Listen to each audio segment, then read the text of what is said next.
Sealdah station থেকে বাড়ি ফিরছি। প্রায় রাত তখন আনুমানিক 10টা তো বেজে গেছে। সেই দিন একটু দেরি হয়ে যায়। জানতাম না যে আমার জন্য আজকে রাতে কিছু একটা অপেক্ষা করছে, যেটা আমার পরিবারের মধ্যে এতটা বিভাজন এনে দিতে পারে, আমাকে সম্পূর্ণভাবে আমার পরিবার থেকে দূরে সরিয়ে দিতে পারে। আজকের ঘটনাটা আমাদের শিয়ালদা স্টেশন থেকে শুরু হয়। আমরা আজকে পথ চলবো একসাথে, পুরো ঘটনাটা শোনো। এমন একটা ঘটনা, যে ঘটনাটা শুনলে আজকে বলতে পারি কোথাও মনের কোণে একটা ঝড় উঠবে, ভয় লাগবে। Welcome back to my channel. সবাই কেমন আছো? আশা করি সবাই খুব খুব ভালো আছো। আমিও খুব ভালো আছি। চলে আসলাম তোমাদের কাছে দুর্দান্ত একটি ঘটনা নিয়ে। এই ঘটনাটি দাদাভাই আমাদেরকে শেয়ার করেন। দাদাভাইয়ের নাম হচ্ছে কাশি। দাদাভাই বলেন, আমার ভালো নামটা দাদাভাই হাইট রাখতে বলেছেন। দাদাভাইয়ের ডাক নাম হচ্ছে, মানে পাড়ায় যে সবাই তো একটা নামে পরিচিত থাকে, তো দাদাভাই কাশি নামেই পরিচিত। তো সেই কাশি নামটা দিয়ে আমি দাদাভাইকে এখানে ডাকছি। কাশি দাদাভাই ঘটনাটা যেরম ভাবে বলেন, দাদাভাই বলেন, বিগত কয়েক বছর ধরে শিয়ালদা আর বাড়ি, আমার বাড়ি হচ্ছে সোদপুর। আমার শিয়ালদা আর সোদপুর কয়েক বছর ধরে যাওয়া আসা করছি, কিন্তু আমার জীবনে এরকম কিছু অদ্ভুত বা এরকম কিছু হরেবল আমার জন্য অপেক্ষা করছিল, যেটা হয়তো কোনো সুস্থ স্বাভাবিক মানুষ যদি শোনেন হয়তো ভাববেন কোনো ফেক কথা, নালে হয়তো ভাববে আমার মাথাটাই খারাপ হয়ে গেছে। কিন্তু যেটা আমি বলছি, এটা না কোনো ফেক বানানো গল্প, না আমার মাথা খারাপ হয়েছিল। ঘটনাটা ঘটে 2019-এ। দাদাভাই বলেন, প্রচন্ড বৃষ্টির সময়, বর্ষাকাল। সেদিন অফিসে আমাদের একটা প্রোগ্রাম চলছিল, সেমিনার। তো সেখান থেকে সবারই মোটামুটি সেদিন বেরিয়ে বাড়ি যেতে, সববার প্রত্যেকটা কলিগ যারা ছিল তাদেরই দেরি হয়। তো আমি একা কিন্তু শিয়ালদা দিয়ে আসি না, আমার সাথে আরো অনেকেই থাকে। কিন্তু দুর্ভাগ্যবশত সেই দিন তারা আমার আগে বেরিয়ে যায়, কারণ আমি একটা জায়গায় কোনো কারণে আটকে গিয়েছিলাম। আমার অফিসেরই একজনের সাথে আমি কিছু কাজের কথা নিয়ে ওখানে আটকে যাই, যার কারণে আমার ট্রেন ধরার জন্য শিয়ালদা স্টেশনে আসতে একটু লেট হয়। যখন আমি শিয়ালদা স্টেশনে আসি, তখন আমি শুনলাম যে দমদম আর মানে প্ল্যাটফর্মে ঢোকার আগে একজন কাটা পড়েছে সেই রাতের বেলা। তো সেই ডেড বডিটাকে ট্রেনে করে আনা হয়েছে শিয়ালদা যে জিআরপিএফ যে কার্যালয় রয়েছে ওইখানে। সবাই হইচই করছে, লোক যে নেই তা না, বাইরে মুষলধারে বৃষ্টি, প্রচুর লোক ট্রেনে ওঠার জন্য, কিছু লোক বাইরে দিয়ে আশ্রয়ের জন্য ওখানে এসে দাঁড়িয়ে আছে। প্রচুর লোক চারপাশে। এইদিকে ট্রেনে একজন কাটা পড়েছে। এবার দেখো, মানুষের মধ্যে একটা হিড়িক থাকে দেখার, একটা মানে কিছু শুনলে এমন হইচই বেঁধেই যায়। তো সেখানে দাঁড়িয়ে দাদা ভাইও মানুষের মধ্যেই তো পড়েন, উনি তো আর মানুষের ঊর্ধ্বে না, তো উনিও দেখার জন্য ছুটে যায়। দাদা ভাই বলেন, যে ঘটনাটা আমার সাথে ঘটবে আমি সেটা তো ভাবিনি। আমি যখন গেলাম দেখলাম একজন মহিলা, মানে দেখতে পারিনি, পুরো মোড়ানোই ছিল।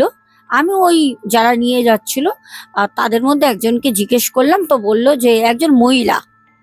শুনলাম, আমি আবার নমস্কার করলাম যে আহারে, কার বাড়ির গেল কি জানি, রাতে খবর পাবে কি না, হয়তো তার মা বাবা বা সন্তান আশায় বসে রয়েছে, স্বামী আশায় বসে রয়েছে, যদি বিবাহিত হয়, নালে মা বাবা তো আছেন, এইসব ভাবছি। তারপর ট্রেন উঠলাম, বাড়ি আসবো। ট্রেনে উঠলাম, ট্রেন পুরো ফাঁকা। রাতের বেলা আর কি হবে, তখন প্রায় 10:30টাও বেজে গেছে, ট্রেন পুরো ফাঁকা। এবার সোদপুর আসতে তো অনেকটা সময় লাগে, মোটামুটি ধরে নাও 40 মিনিটের কাছাকাছি তো লাগে সোদপুর আসতে। তো আমি বসে আছি, জানলার দিকে বসার চেষ্টা করলাম, দেখলাম বৃষ্টির মানে যে হ্যাচকা দিচ্ছে সেটা কিন্তু মোটামুটি সিটগুলো ভেজা। তো আমি উঠেই একদম সামনে বসলাম। আর ভিতরে যাবার কোনো রকম দরকারই নেই, কারণ এমনি তো বৃষ্টির জলে ভেজা সিট। বসলাম, আমার সঙ্গে হাতে গোনা 7-8 জন উঠলো। কেউ নেমে গেল বিধাননগরে, কেউ দমদমে, কেউ আগরপাড়া, এরকম করতে করতে মোটামুটি যখন পানিহাটি স্টেশনে আসলো, ওই সময় মোটামুটি পুরো আমার যে বগি ছিল ট্রেনের ফাঁকা। ওখানে কিন্তু আদার্স কেউ আর নেই, আমি একা একমাত্র চুপচাপ বসে আছি। একটা না ভয় লাগছে, জানি না, আমি তো আজকে নতুন না, কয়েক বছর ধরে আসা যাওয়া করছি। আজকে আমার না ভয় লাগছে, জানি না কেন একটা ভয় লাগছে, কিরকম যেন একটা লাগছে। তো মনে মনে ওই ভয় ভয় কাজ করতে করতে করতে করতেই আমি ভাবছি যে ভগবান তাড়াতাড়ি মানে সোদপুর স্টেশনটা তুমি এনে দাও, নেবে বাড়ি যাব। ট্রেন আসলো, ভগবানকে স্মরণ করতে করতে যখন আসলো আমি ট্রেন থেকে নামলাম। ট্রেন থেকে নেবে আমি হাঁটা দিয়েছি, এবার আমি বাড়ি তাড়াতাড়ি করে পৌঁছতে পারলে বাঁচি। তখন প্রায় 12টা ছুঁই ছুঁই, 12টা ছুঁই ছুঁই। তো সেখানে দাঁড়িয়ে আমি নামলাম, ট্রেনের মতো চলে গেল।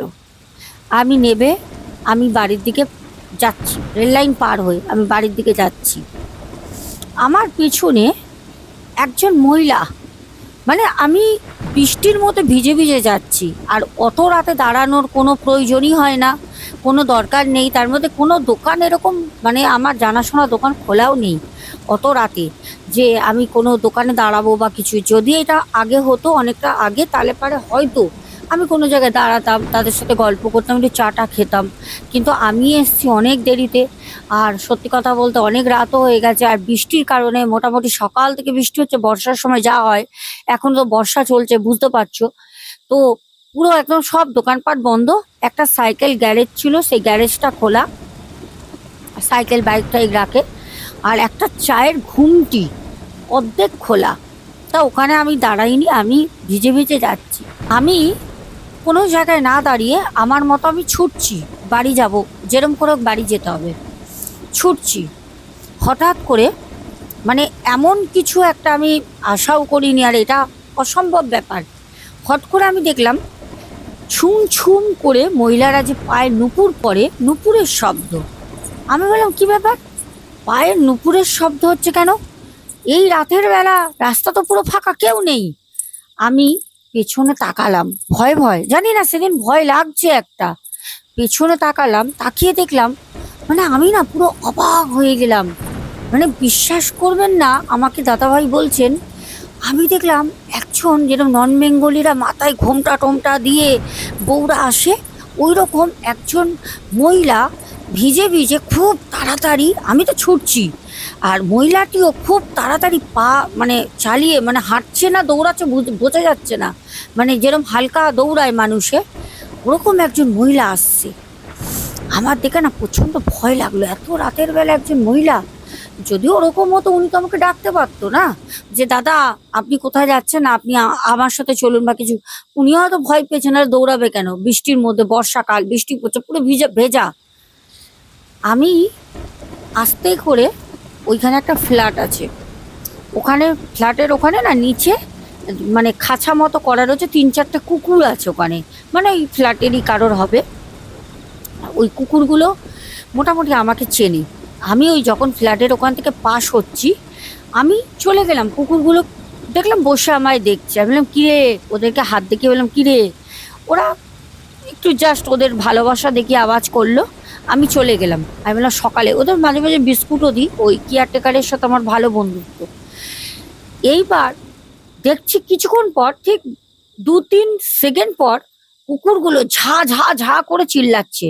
মানে 3-4টে কুকুর একত্রে মিলে যদি চিৎকার করে, আওয়াজটা কতটা ভারী বা কর্কশ লাগতে পারে, এটা আশা করি আমরা সবাই অনুমান করতে পারি। আমি না দাঁড়িয়ে পড়লাম, দাঁড়িয়ে আমি পেছনে তাকিয়ে দেখলাম ওই মহিলাটি একটু স্লো হয়ে গেছে। বৃষ্টি তো হচ্ছে, একটু স্লো হয়ে গেছে, বাট আমার পেছনে আমাকে লক্ষ্য করে আসছে উনি। আমি আবারও বাড়ির দিকে রওনা দিলাম, আবার বাড়ির দিকে রওনা দিলাম। আমি মনে মনে ভাবলাম, আমাকে দেখে তো ওরা চিৎকার করলো না, কিন্তু ওই মহিলাটিকে দেখে এরকম ভাবে চিৎকার এখনো করছে। আমি যখন ভাবছি যেতে যেতে তখনও করছে। আবার ভাবলাম, আসলে ওরা তো আমাকে চেনে, আমি তো সকালবেলা করে ওদের বিস্কুট টিস্কুট খাওয়াই, হতে পারে ওই জন্য ওরা আমাকে দেখে চিৎকার করেনি। আর ওই মহিলাটিকে হয়তো চেনে না, তার জন্য হয়তো নতুন মানুষ দেখে চিৎকার করছে। নিজের মনকে সাত পাঁচ যা পারছি আমি বোঝাতে বোঝাতে অবশেষে আমার বাড়ির দরজার সামনে দেখলাম লাইটটা জ্বলছে। আমার রোডের উপরেই বাড়ি, একটু জাস্ট গলি, মানে রোড থেকে দেখা যায়।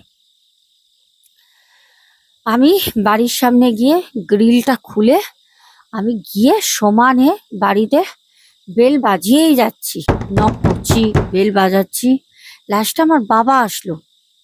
বাবা এসে বললে, কি রে, অসভ্য মানুষের মতো করে এত বেল বাজাচ্ছিস কেন? তোর ছেলে, বউ, মা, তোর মা সবাই তো ঘুমাচ্ছে, হ্যাঁ, বেল বাজিয়ে যাচ্ছিস, কি হয়েছে? বাবা আমাকে বললো, কি রে, ভিজে তো গেছিস, ছাতাটা খুলিসনি কেন? তুই তো ছাতা নিয়ে যাস। আমার তো মনেই নেই। আর সত্যি তো তাই, আমি এতটা ট্রেন থেকে ভয়ে ভীত হয়ে রয়েছি, আমার মাথায় নেই। হ্যাঁ, আমার তো ব্যাগে তো ছাতা থাকে। এ বাবা, আমি ভিজে ভিজে আসলাম। তারপর মনে মনে ভাবছি, যাকে ছাতা নিয়ে তো দৌড়াতে পারতাম না, বাবাকে কি আর বলবো যে আমি তো ভয় পেয়ে রয়েছি। যাকে আমি না আর কোনো কথা বলিনি, আমি চুপচাপ আসলাম। এসে আমি বাবাকে বললাম, বাবা তুমি ভালো করে লক করে দাও তো, তুমি লক করো, কারণ আমি অন্যদিন গিয়ে গেটে লক করি, বাইরের গেট সবকিছু। বাবাকে সেদিনকে দায়িত্বটা দিয়ে আমি চলে যাই। তাড়াতাড়ি আমি গিয়ে স্নান টান করে পরিষ্কার হয়ে এসে খেতে বসি। আমার বাবা আমাকে বলল, আচ্ছা কাশি, কি হয়েছে বলতো? কি হয়েছে? বৃষ্টিতে ভিজে ভিজে এলি, ছাতাটা খুললি না। এ তো প্রত্যেকদিন তোকে ডিউটি যেতে হয়, বর্ষাকাল, এখন কি তুই এরকম করবি? এবার যদি হঠাৎ করে তোর শরীরটা খারাপ হয় কি হবে? কাজে যেতে পারবি না। কি কি করতে চাইছিস বলতো? হ্যাঁ, আর এসে এরকম ভাবে অনবরত অসভ্য মানুষের মতো তুই বেল বাজাচ্ছিস। কি রে, তোর না ছোট বাচ্চা 3.5 বছরের ঘুমাচ্ছে, তুই কি বাবা হয়ে তোর কোনো দায়িত্ব জ্ঞান নেই? তুই বেলটাকে বাজিয়ে যাচ্ছিস, বৌমা ঘুমাচ্ছে ওপরের ঘরে। এ কি? বাবা আমাকে বললো। আমার না অ্যাকচুয়ালি কোনো সার ছিল না, আমার মাথায় কিছু ছিল না। আমি আর বাবাকে কোনো কথা না বলে, বাবা আমাকে রুটি তরকারি দিলেন, আমি খেলাম। বাবা বললো, ফ্রিজে পায়েস করা আছে, দেবো? আমি বললাম, না, আর পায়েস টায়েস খাবো না। তখন অনেক রাত, অনেকটা রাত। আমি গেলাম, গিয়ে যখন আমি আমার রুমে যাই দোতলায়, তখন আমাকে আমার মিসেস বলল, কি ব্যাপার বলো তো, এত বেল বাজাচ্ছিলে কেন? এদিকে গেটের মধ্যে থাবড়া থাবড়ি করছো, বেল বাজাচ্ছ, কি ব্যাপার? হ্যাঁ, বাচ্চা মেয়েটাকে ধরে রেখেছি চেপে, নাহলে পারে উঠে তো কান্নাকাটি করতো। আমি বললাম, জানো কি কি ঘটেছে জানো?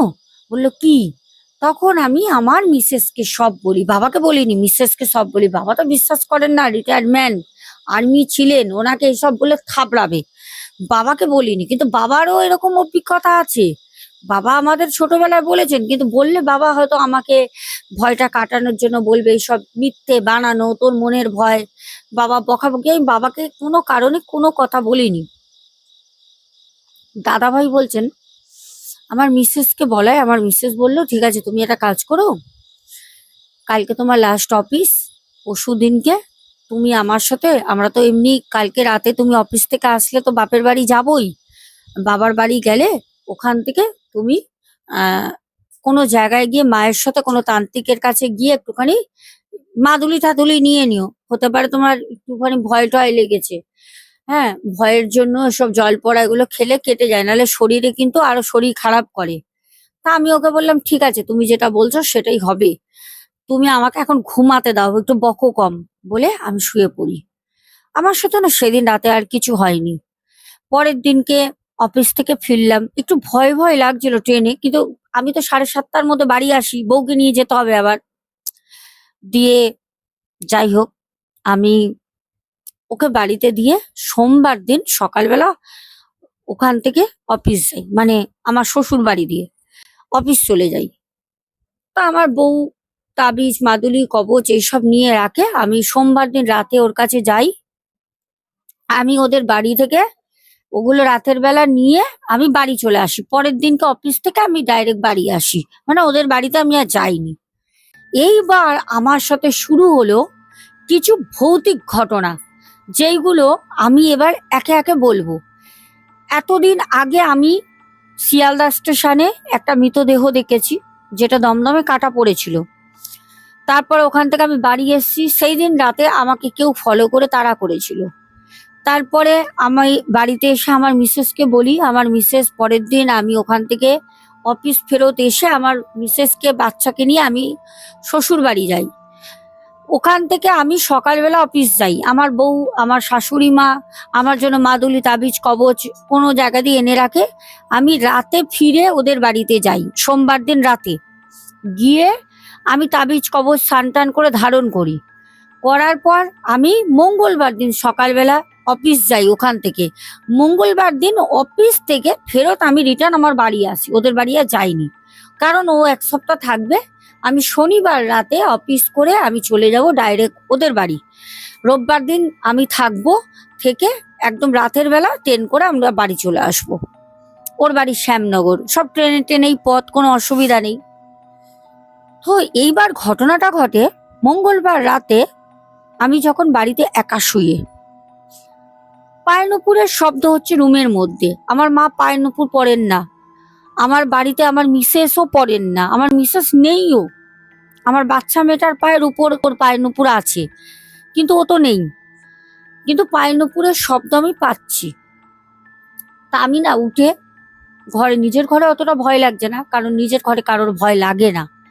তো আমি এদিক ওদিক দেখলাম যে না, কোনো রকম কোনো কিছু ওরকম আওয়াজ হবার কোনো সম্ভাবনাই নেই, কোনো উৎসই নেই। আমি কোনো ব্যাখ্যাও খুঁজে পাচ্ছি না, কিন্তু আওয়াজ পাচ্ছি। তারপর আমি যাই চুপচাপ বালিশ নিয়ে শুয়ে পড়ি হনুমান চালিসা চালিয়ে। ঠিক আমার মাথার কাছে হনুমান চালিসাটা চালিয়েছি, ফোনে চলছে, আমি ঘুমিয়ে পড়ি। কখন যেন আমার ফোন বন্ধ হয়ে গেছে, আমি নিজেও জানি না। একটা সময় তো চলতে চলতে বন্ধ হয়ে যায়, তো বন্ধ হয়ে গেছে। হঠাৎ করে আমার চোখ খুললো, রাত তখন 2:45, ঘুম ভাঙে, দেখলাম ফোন বন্ধ। আমি আর রাতের বেলা হনুমান চালিসা চালাইনি। তো অ্যাকচুয়ালি বুঝতে পারলাম আমার ওয়াশরুমে যাওয়ার জন্য আমার ঘুমটা ভাঙে। আমি উঠে আমি ওয়াশরুমে যাই। ওয়াশরুমে গেলাম, ওয়াশরুম থেকে আমি একটু ফ্রেশ ট্রেশ হয়ে বাথরুম টাথরুম করে এসে আমি শুই। আমি যখন শুলাম, আমি ঘুমাইনি, এক সাইড হয়ে আমি শুয়ে আছি, ফোনটা আমার বালিশের পাশে রাখা। হঠাৎ করে আমার মনে হলো আমার খাটে, আমার ঠিক পেছনে কেউ যেন উঠে আমার পেছনে শুলো। আমার সারা শরীর ভয় থরথর থরথর করে কাঁপছে। আমার খাটে দরজা তো কেউ খুললো না, কেই বা শোবে, থাকে তো আমার মেয়ে আর আমার বউ, কিন্তু কেউ যেন আমার পাশে শুলো। আমি অনেকক্ষণ ধরে কি করব বুঝতে পারছি না, ভয় তো খুব কাজ করছে, জানি না আমি হঠাৎ করে কিরকম ভীতু হয়ে গেছি। একটা সাহসী মানুষ, আমি ভীতু হয়ে গেছি। আমি আস্তে আস্তে খুব সাহস করে ফোনটা হাতের সামনে টেনে আমি না ফোনের যে স্ক্রিনের লাইটটা অন করি, আমার হনুমান চালিসাটা আপনা আপনি নিজে থেকে চলতে শুরু করে। আর যখনই নিজে থেকে চলতে শুরু করলো, মানে হয়তো কেউ বিশ্বাস করবে কি করবে না জানি না, না করলেও কোনো ব্যাপার না, কিন্তু ঘটনাটা আমার সাথে ঘটেছে বাস্তবে। আমার ঘরের দরজা ভেজানো থাকে, দরজা আমি সেদিন, মানে কেউ নেই বাড়িতে, আমি ভিতর থেকে জাস্ট লক করে শুয়েছি। আপনা আপনি দরজার লক খুলে গেটটা ধাপ করে কেউ যেন ধাক্কা মেরে ঘর থেকে বেরিয়ে গেল, আমার রুম থেকে বেরিয়ে গেল। বীভৎস একটা হাওয়া, বীভৎস একটা হাওয়া দিয়ে আমি সাথে সাথে উঠে উপর থেকেই বাবা বাবা করে চিৎকার শুরু করি, বাবা ও বাবা ও বাবা করে। আমার বাবা আর্মি ম্যান, তো ওনার শরীরে না একটা এনার্জি আলাদা।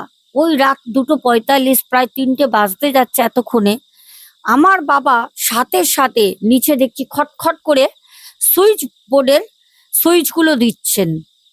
আমি উঠে উপর থেকে যখন নামবো, বাবা বললো তাড়াহুড়ো করিস না, পড়ে যাবি, কি হয়েছে? আমি বললাম বাবা এরকম। বাবা বললো চুপ, একদম চুপ, আমি সব জানি, সব জানি। আমি, বাবা বাবা তুমি জানো, মানে আমি তখন না বাবার সামনে একটা ছোট্ট 13-14 বছরের একটা বালক হয়ে গেছি, বাবাকে ধরে জড়িয়ে কাঁদছি, এতটা ভয় পেয়েছি। বাবা তুমি জানো, বাবা বাবা বাবা বাব- বাবা বলছে চুপ কর, শান্ত হ, শান্ত হ। যখন তোর দরজা খুলে কেউ বেরোলো, তখন আমি নিচে ওয়াশরুমে ছিলাম, আর এইটা কি ছিল আমি বুঝতে পেরেছি। কারণ আমার বাবা ওয়াশরুম থেকে জাস্ট দরজা খুলে বেরোচ্ছে, আর যে আমার ঘরে অবয়ব ছিল সেটা ছিল একজন মহিলার অবয়ব। আর বাবা দেখেছেন সিঁড়ি থেকে একজন মহিলার একটা শ্যাডো, ব্ল্যাক শ্যাডো, সেটা বেরিয়ে গেল আমার ঘর দিয়ে সিঁড়ি পর্যন্ত, নিচ পর্যন্ত নামতে। আর আমার বাবা ওয়াশরুম থেকে সোজা বেরোচ্ছে আর সিঁড়ি নামছে। আমার বাবা সবটা দেখেছেন। আমার বাবা বলল আজকে রাতে আমার সাথে চল, আমার সাথে চল। বাবা রাতের বেলা মায়ের কাছে নিয়ে গিয়ে বললে এখানে শো, শো, আমি উপরে দরজাটা লক করে দিয়ে আসি। দরজা খুলে শোয়ার রাখাটা উচিত না, ঘরে তো মানুষ বসবাস করে, দরজা খুলে রাখতে নেই। বাবা বালিশ বিছানার মধ্যে কখনো, বিছানার মধ্যে তো খালি, মানে বিছানা রাখতে নেই, বালিশ টালিশ দিয়ে রেখে দিতে, নাহলে বিছানায় অন্য জিনিস শোয়। বাবা পুরো বালিশগুলো, মাথার বালিশ, কোল বালিশ পুরো বিছানার মাঝখানে ছড়িয়ে রাখে, যাতে কেউ না শুতে পারে, আত্মা বা অপদেবতা কেউ। তো বাবা লক করে দিয়ে নিচে এসে বললো শো। সকালবেলা বাবা নিয়ে আমাকে তান্ত্রিকের কাছে গেল। বাবা বললো অফিস যাবি না, ফোন কর। ফোন করলো, বাবা একটা মেল পাঠিয়ে দিল অফিসে। তো যাই হোক, সেখানে কোনো অসুবিধা হয়নি, আমি এমনিতে ছুটি করি না। তো বাবা নিয়ে গেল, নিয়ে গিয়ে আমার শরীর বন্ধন করালেন, আর বাড়িতে লোক নিয়ে এসে বাড়িটা বন্ধন করালেন। বাবা বললেন এবার তুই বলতো এই জিনিসটা হচ্ছে কি কারণে, কি এমন তোর সাথে ঘটেছে। আমি তখন যেটা বাবাকে বলিনি, আমার মিসেসকে বলেছিলাম, সেই ঘটনাটা আমি বললাম, সেই দিন শিয়ালদা স্টেশনের ঘটনা। বাবা বলল হ্যাঁ, ওই যে দমদম মানে প্ল্যাটফর্মে যে কাটা পড়েছিল, সেই মহিলারই আত্মা কোনো কারণে, জানি না কেন, কেন এরকম হয়, আমার সাথেই সেই আত্মাটা চলে আসে।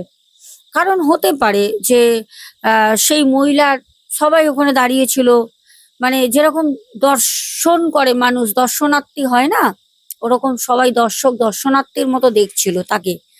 আমি খোঁজ নিচ্ছিলাম তো, যে কোথায় থাকে, কিরম বয়স, বিবাহিত কি, কোনো মানে বিয়ে হয়নি ওনার, মানে হতে পারে তার আত্মাটা ওখানে ছিল। ভাবছে আমার এত খোঁজ খবর নিচ্ছে কেন, কি কারণে জানি না, হয়তো ওনার জীবিত অবস্থায় কখনো ওনার খোঁজ খবর কেউ নেননি, হয়তো অবহেলিত ছিলেন।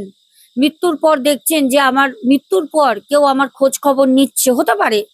কারণ এরকম আমি কেস, এরকম ঘটনা আমি পেয়েছি, হতে পারে। যাই হোক, এতটাই ছিল আমাদের শিয়ালদা স্টেশন থেকে একটি আত্মা বাড়ি পর্যন্ত আসার ঘটনা। আহ কেমন লাগলো বলো, একদম বাস্তব ঘটনা। ঘটনাটা আমারও মানে শুনে খুব মানে ভয় লাগছিল, যে ভাবো আমরা রাস্তাঘাটে এরকম যাই, আমাদের চোখের সামনে অনেক কিছু হয়, মানে কোনো কিছু যদি আমাদের সাথে এরকম ঘটে, মানে সেটা তো স্বাভাবিক, প্রত্যেকটা মানুষেরই একটা ভয়েরই ব্যাপার। যাই হোক, কমেন্টের অপেক্ষায় থাকবো, তোমরা কমেন্ট করো। এখনের মতো আসবো, যেতে যেতে অবশ্যই তোমাদের কমেন্ট পড়বো। আর দুটো ঘটনা আছে, আমরা গত দুদিন আগে এক বোনের ঘটনা শেয়ার করেছিলাম, অনামিকা বোনের। আমাকে এক বোন, তার দিদির নাম অনামিকা, তো বলেছিল সেই বোনেরই ঘটনা আছে। তোমরা যদি শুনতে চাও দুটো ঘটনা, এত ভয়ের, এত ভয়ের, জাস্ট বলবো গায়ে কাটা দেবে। যদি শুনতে চাও কমেন্ট করো আমাকে, যে হ্যাঁ নেক্সট ওই দিদির ঘটনা শুনতে চাই, তাহলে আমি তোমাদেরকে অবশ্যই শেয়ার করব নেক্সট ডে। এখন চলো তোমাদের কমেন্ট গুলো পড়ি। আমাদের প্রথম কমেন্ট করেছে শম্পা মিত্র, প্রিয়াঙ্কা দাস, মিঠু ভক্তি শর্টস, তারপরে কৃষ্ণা ধারা। বাংলাদেশ থেকে কমেন্ট করেছে আমাদের মিম, তারপরে উমা ঘোষ, সুদীপ্ত ব্যানার্জি, এফ দাস মানে সুজন বর্ধমান থেকে, পিন্টু ঘোষ, তারপর কমেন্ট করেছে রাজশ্রী পাল, সৌমিক সরকার, গোপাল দাস, সিরাজুল মল্লিক, সুমনা ভট্টাচার্যা, দীপক হালদার, অজয় শঙ্কর মন্ডল দাদাভাই, তারপর রাজীব জসওয়াল, চৈতালি রয় দিদিভাই, প্রদীপ দাস, মোবা পল, আদিতি বড়াই, তারপরে কমেন্ট করেছে সিদ্ধার্থ পুরকায়স্থ, পিঙ্কি দাস, সুজন জানা, সোহিনী আমাদের ছোট্ট মিষ্টি বোন সোহিনী রয়, তারপরে কিষাণু পাল কমেন্ট করেছো, বলেছো আমি কৃষ্ণ পালের মা। আচ্ছা, ব্যারাকপুর চাকাটা নিয়ে থাকি, বুঝতে পারলাম না কিছু। তোমার ঘটনাগুলো আমার শুনতে খুব ভালো লাগে।